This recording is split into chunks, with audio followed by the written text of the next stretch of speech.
का साया। एक छोटे से शहर में दो बहन रहती थीं, सीमा और रीमा। सीमा बड़ी थी और रीमा उससे 2 साल छोटी। दोनों एक दूसरे से बहुत प्यार करती थीं। एक दिन उनके मम्मी पापा को किसी ज़रूरी काम से 15 दिनों के लिए बाहर जाना पड़ा। जाते समय उन्होंने सीमा से कहा, बेटा रीमा का अच्छे से ख्याल रखना।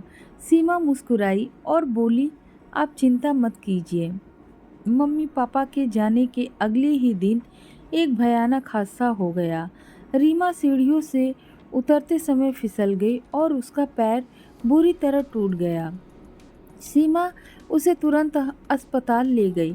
डॉक्टर ने प्लास्टर चढ़ाते हुए कहा, अब इसे कई दिनों तक बिस्तर पर ही रहना होगा।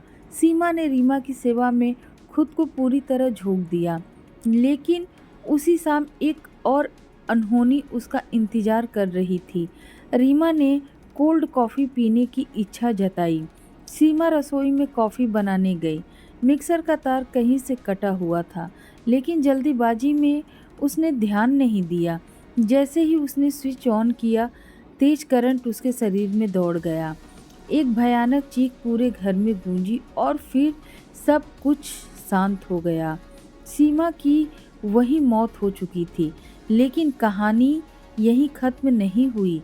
कुछ ही देर बाद रीमा के कमरे का दरवाज़ा खुला। उसके सामने सीमा खड़ी थी, हाथ में कोल्ड कॉफ़ी का गिलास लिए हुए। लो तुम्हारी कॉफ़ी। सीमा मुस्कुराई। रीमा को कुछ भी अजीब नहीं लगा। अगले 15 दिनों तक सीमा रोज़ उसकी देखभाल करती रही, समय पर खाना देती, दवाइयाँ देती और रात को उसके सिरहाने बैठी रहती। लेकिन धीरे धीरे रीमा को कुछ अजीब महसूस होने लगा। सीमा का चेहरा दिन पर दिन पीला पड़ता जा रहा था। उसकी आंखों के नीचे काले गहरे घेरे बन गए थे। वह पहले की तरह हंसती भी नहीं थी।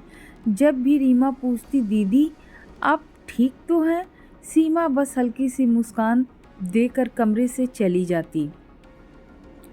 15 दिन बाद मम्मी पापा लौटे।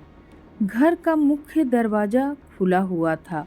उन्होंने रीमा को देखा और उसके टूटे पैर के बारे में जाना। फिर पूछा, सीमा कहाँ है? रीमा ने हैरानी से कहा, अभी तो यही थी। तीनों उसे ढूंढते हुए रसोई तक पहुँचे और वहाँ जो उन्होंने देखा उससे उनकी चीख निकल गई। फर्श पर सीमा की लाश पड़ी थी, सड़ी गली बदबू से भरी हुई। ऐसा लग रहा था जैसे उसकी मौत कई दिन पहले हो चुकी थी। रीमा की आंखें फटी रह गई। अगर सीमा मर चुकी थी तो पिछले 15 दिनों से उसका ख्याल कौन रख रहा था? उस दिन के बाद रीमा गहरे सदमे में चली गई।